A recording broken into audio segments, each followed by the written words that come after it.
Hi, and welcome back to my project, the restoration of this 1964 Falcon.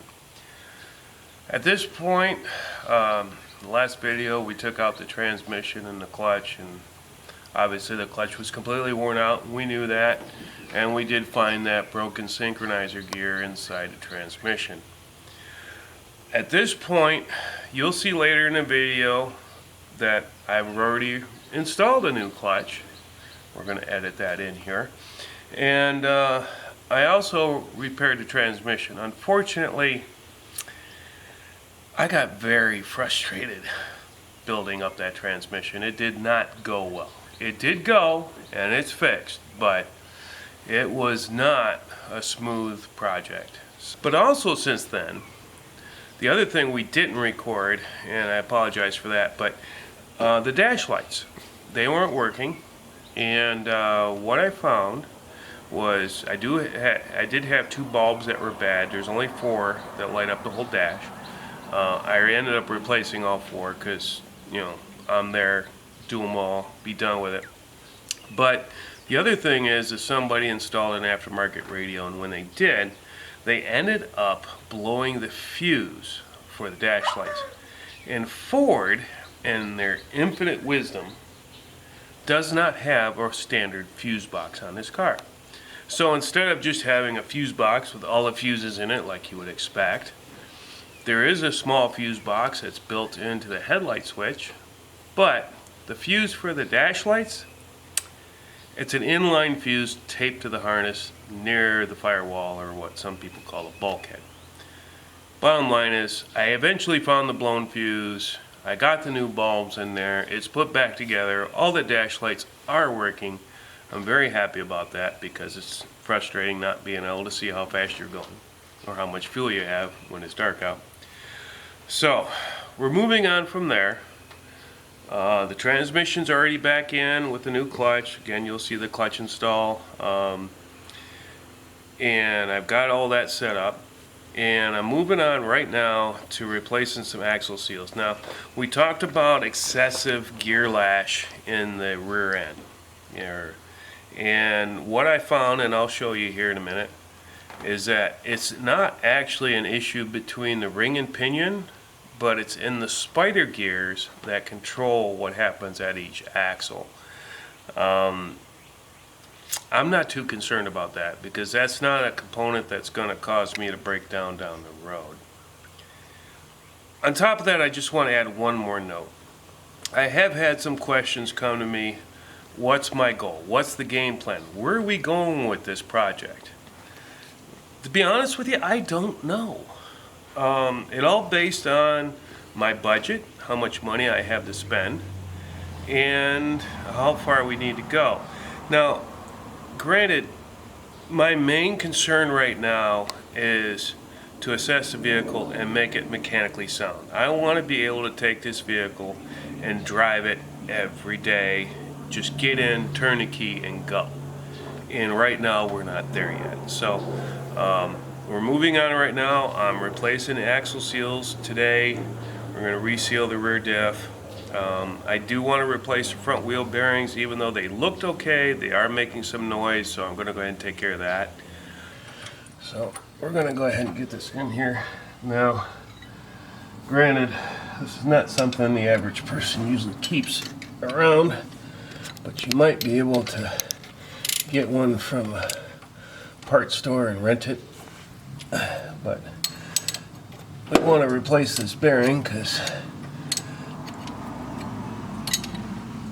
it's been in there the whole time, and we want to make sure we've got new parts in here because the clutch comes with them. So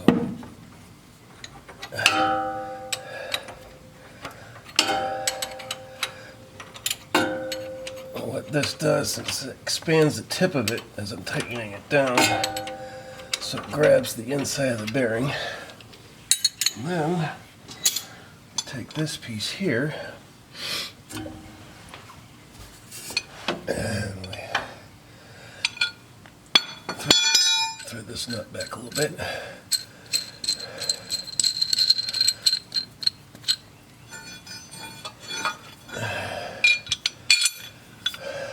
Now there are other ways to pull the pilot bearing out. Some people have been known to pack it full of grease and then hit it with shove a punch or a bolt the same size as the bearing in there and hit it with a hammer, and it acts like a hydraulic ram, if you will. Force it out that way. Some people have been known to use bread, soak it down in water, make it pliable, pack the hole full of that, and again take a bolt or something and put it down the center and smack that with a hammer. But when you have the right tools available, it makes the job go so much better. And I have the right tools available to me, so hopefully that makes this go so much better. Of course, it'd be nice if I had the right size wrench here at the house, but you know, this will work. So obviously, as we're tightening the nut, causing a pulling motion on that bearing in there.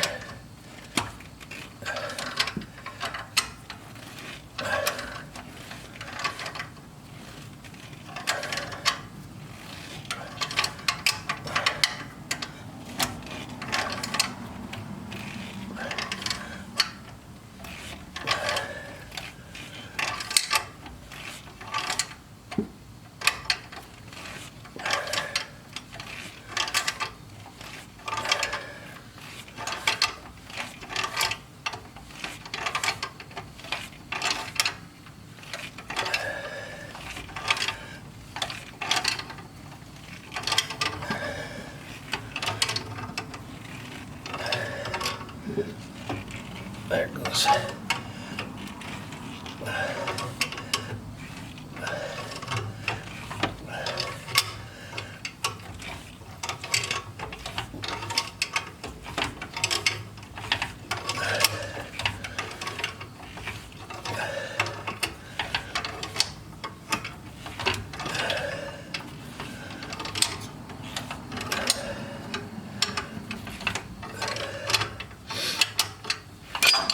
There it is. So that's the old bearing. That's the tool we used to rip it out of the hole. So now that that's out, press fit, meaning that it's slightly larger than a hole, and you gotta press it in to make it go. I want to make sure this side's got a slight bevel, that side's got a slight bevel, so it shouldn't matter which way we put it in. Some people would like to fill this hole with oil, squeeze it really tight and get it to fill into this bearing because it's somewhat porous. I'm happy with just putting a light coating of grease in there. It seems to do the job. So let's get it up here in the back of the crank. That went in way too easy. Still got to rebuild the carburetor, and that'll be in another video. But as it stands for right now, we're going to go ahead and pull this wheel off, get the drum off, get the brakes off, get the axle out, and get this seal replaced. So obviously what we want to do is keep this from turning while we're tightening this. So let's see if this screwdriver will do it. And yeah, that click noise is a sign that you hit the torque you're aiming for. The torque on these bolts is anywhere from 75 to 85 foot-pounds. So I set my torque wrench to 80.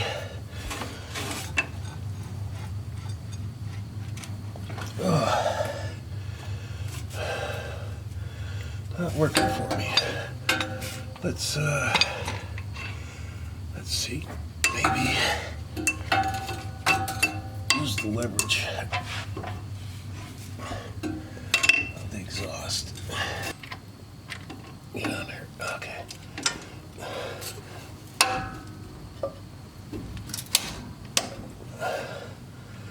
Alright.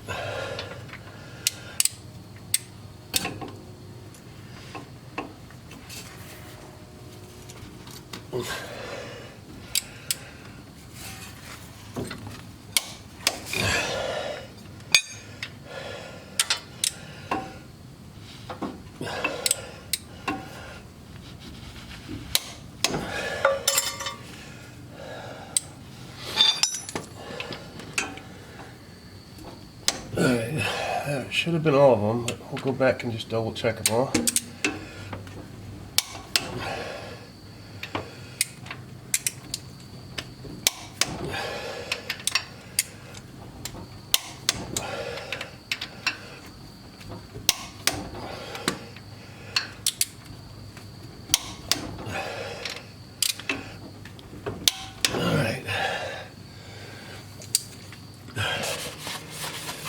So you don't want any kind of grease or oil where the clutch rides, because it'll damage the material and cause it to fail prematurely. This is a handy dandy tool that comes with a new clutch disc, kind of fancy. And this is our new clutch disc. And you can see there's grooves cut on each side. And here's the one we took out. Those grooves are all gone. I don't know if you can see in there in the camera very well, but this one is about twice as thick as the one we took out. So, another thing. Anytime I have metal on metal and it's a moving part, again, a little bit of lubricant just prevents things from prematurely wearing out, getting seized, and giving us problems. Put that there. Now the kit comes with this wonderful tool that goes in here. Now you'll notice the springs are flat on this side and they stick out on this side. If you put it in backwards, it won't release because these will be hitting the crank. Alright. So I'm going to set that up in there. It's going to hold it for us centered. And now we got the pressure plate. Some more wonderful chemicals. This comes with a coating on it to prevent it from rusting. We don't want that to. We just want nice clean metal. So we're going to go ahead and take that coating off.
Alright, so I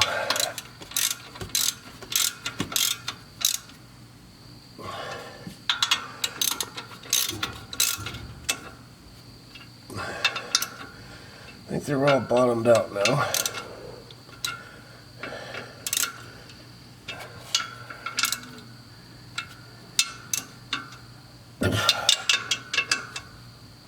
Before I really snug them up tight, I'm going to pull this tool out Put it back in, make sure it moves freely, because when we go to put the transmission in, this is duplicating the input shaft and it's centering everything for us.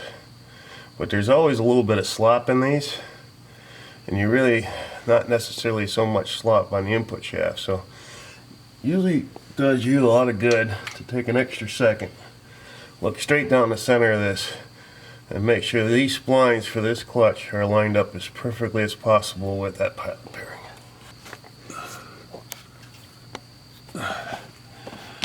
To the naked eye, that looks perfectly centered to me. So we're going to go ahead and tighten these down all the way.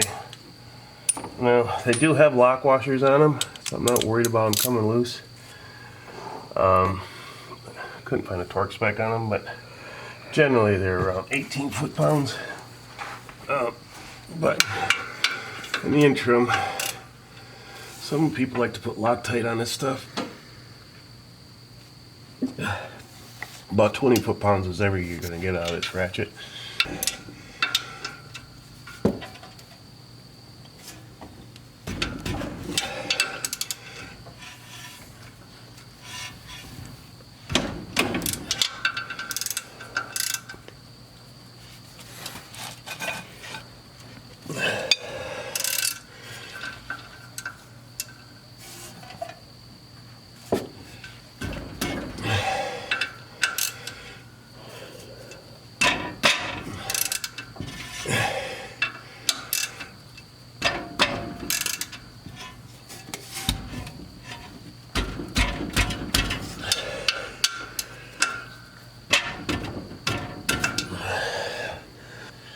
Again, a little bit more lube. Just a dab right here on these release forks.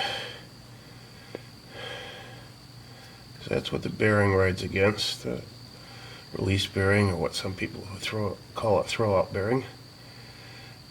And it's always good to have a little bit of lubricant anytime you have metal on metal and things move. So now we're going to get our bell housing, clean this up a little bit. So inside the bearing, you'll see there's a little groove here, and that's actually designed to hold grease, because the input shaft that this rides on, or snout, we want that lubricated, and that groove in there holds the grease so it doesn't go anywhere. So I'm going to go ahead and get that packed full. We're going to put some on these ears of this fork here. I'm going to go ahead and get this guy here clipped onto that.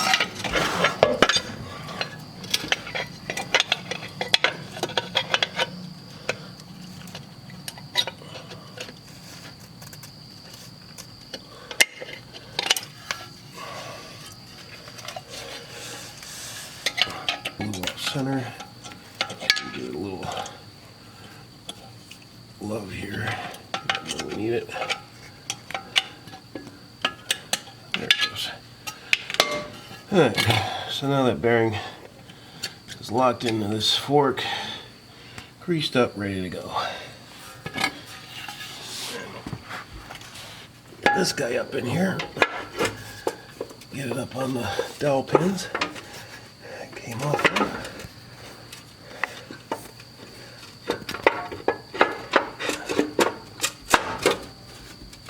Like that. Okay. Alright, so you didn't see me replace the wheel cylinders. I never recorded that, so we're just going to go ahead and get this drum off of here. Again, Michigan guy, this is insane. Alright, what we call the forward shoe and the rear shoe. The forward shoe is smaller than the rear shoe, because the way drum brakes work, especially this style where it's got an adjuster on the bottom, is the forward shoe actually comes out first, because this spring is lighter than that spring. So this spring is going to come out, or this shoe is going to come out. It's going to contact the drum, and when it does, it's going to push this shoe against the anchor, against the drum. And the harder you push, the harder this is going to push this shoe into the drum, plus this shoe is getting pushed back as well. But that's one of the good things about drum brakes like this style is it actually multiplies the stopping force because it uses the front shoe to actuate the rear shoe to slow the vehicle down. A lot of people don't know that. That's why the front one's always smaller than the rear one, because the small one is the one that causes the rear one to do most of the stopping, so the rear one needs to be larger. Alright, so the other thing you want to do anytime you're working on drum brakes is you want to be able to smack it back and forth and make sure it's rocking on this pin, because if the parking brake isn't set right or the wheel cylinder is locked up, these will actually expand off that pin and it's not working correctly. I am cheating because I brought tools from work. Sorry, I've been doing this for a long time and I'm not going to work hard. I'm going to work smart. So we're going to go ahead and pop the spring off here. I do kind of keep things in order where I take them off them. You can get these tools, they're not that expensive, but they do certainly make life a whole lot easier. Let's see if we can pull this apart. There we go. There's our self-adjuster. Alright. And then we got another nice little tool here we can use. Pull that spring off. Just using pliers and vice grips and things like that. It's just a really good way to skin your knuckles and battle things. And I'm not into doing that. Here's your self-adjuster cable and your rod, all that fun stuff.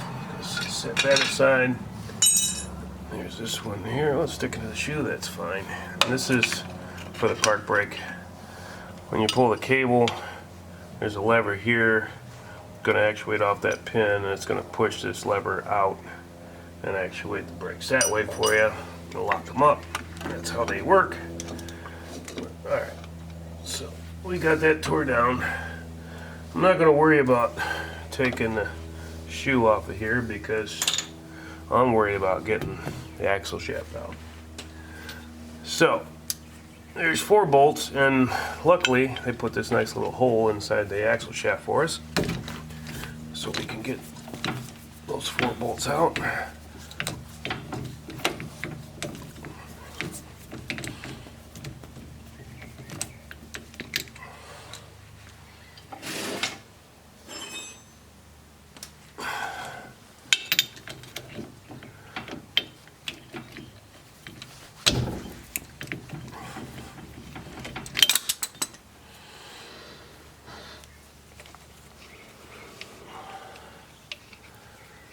Now, the other side was definitely leaking worse than this side, but this side is definitely wet. You can see all the oil that's on these nuts here. They should really be dry like that. They shouldn't be soaked in oil. But the car is 60 years old, sitting for over 20 years. Rubber components have a tendency to rot out and get hard and no longer be pliable and do their job. Alright, so here's our last bolt, or nut, I guess, to be a little bit more accurate. Now, from here,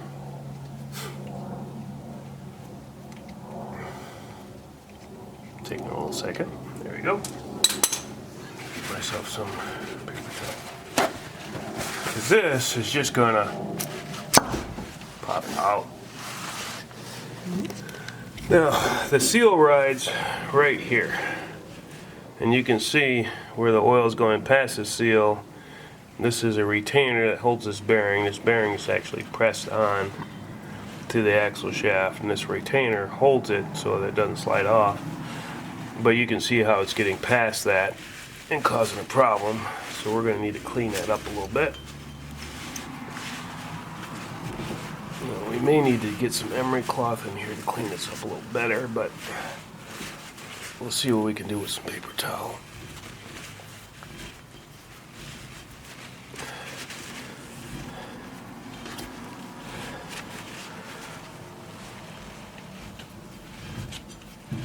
Now, definitely going to want to take some emery cloth to that. I might be able to get it to clean up here. Well, maybe not.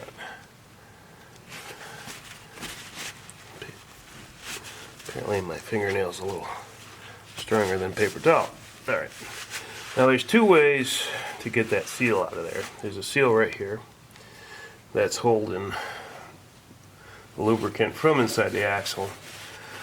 And the old way I used to do this working in the shops was to use this actual shaft. Now that can work in a lot of cases, but in some cases it doesn't.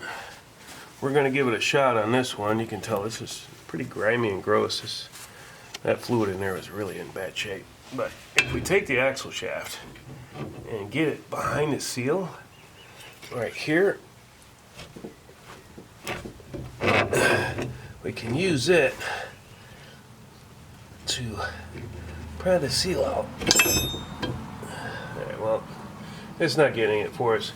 It works better on your open diffs that have a collar on the end.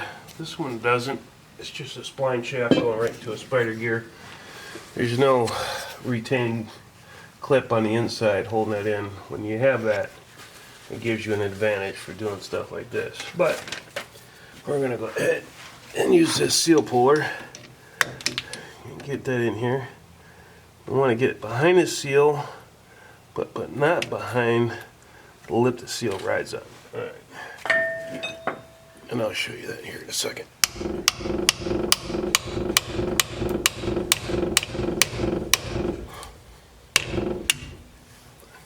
Swing and a miss. Don't set me up for baseball. There it goes. Alright, so here's the old seal. Obviously it's all corroded, nasty, and we tore the hell out of it getting it out of there, but that's okay. We have a new one. So we're going to go ahead and get some of this crud out of here. Pretty nasty buildup. The fluid has never been changed in this rear diff. It's in pretty rough shape as far as the fluid goes. I suspect, based on the amount of play and what we call the spider gears, that this thing got stuck in the mud, clay, something like that. We don't have snow and ice here in Georgia, especially where this car came out of. So I suspect it got stuck and they just floored it and tried to get it out. What that causes is the one wheel just to spin like crazy and the other wheel to sit still, and inside the differential there's spider gears that counteract off each other. They're only designed to make it to where you can make a corner without the tires trying to chirping, because the inside tire on a corner compared to the outside, the inside doesn't need to turn as far as the outside because the outside has to travel further, so it makes more revolutions. But anyhow, I suspect it got stuck and they just revved the hell out of it trying to get it out of there, and it kind of worn those spider gears and burnt up the fluid in the process. But we're getting new fluid in here, and obviously we're putting a new seal in here as well. So bore's cleaned up enough. There's a nice little lip here that seal hits, so you know where to stop. It's only going to go so far. I'm going to take a little bit of grease. I always pre-lube all my seals, so we're going to go ahead and just put a light coating on there, just so that we don't have clean metal on dry rubber and tearing it apart. Okay, so we're going to get this guy set up in this hole like that. This is a race installer. It also can be used as a seal installer. They're relatively inexpensive. And we're going to go ahead and use this to get our seal driven home.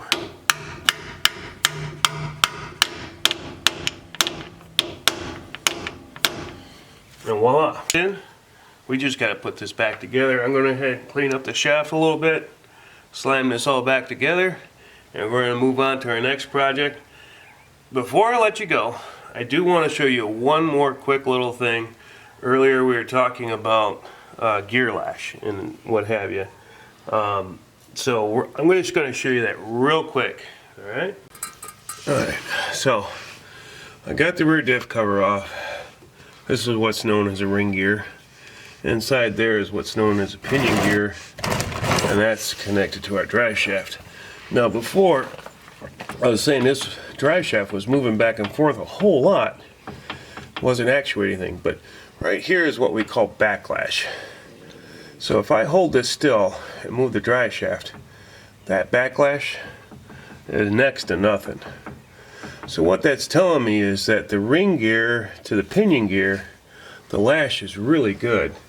And the lighting's probably not really good from the angle you're in, but the wear pattern on these teeth are absolutely perfect.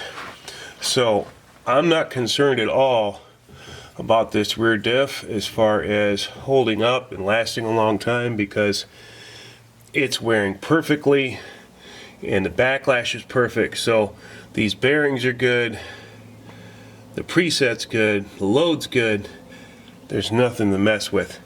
Unfortunately, I was talking earlier about spider gears.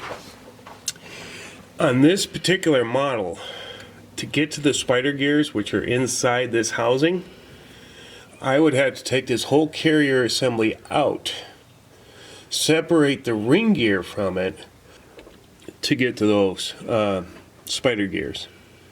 For me, it's not worth it, because again, it's not something that's going to leave me stranded. It's not going to give me a problem. It's just a slight aggravation, because there is some slop between the spider gears and this carrier and the actual axle shafts, but it's not bad enough to where it's going to be an issue, and I'm not going to spend all the extra effort to pull this apart and find out I can't get parts for it anyways. So we're going to let it go and call it good and move forward. So you can get something out of these videos and you can get started on your own projects. But in the meantime, until next time, we're going to be moving forward, getting this axle seals done, getting this resealed, putting some wheel bearings in, and the next episode we're definitely going to be rebuilding the carburetor. So until then, peace out and have yourselves a great week.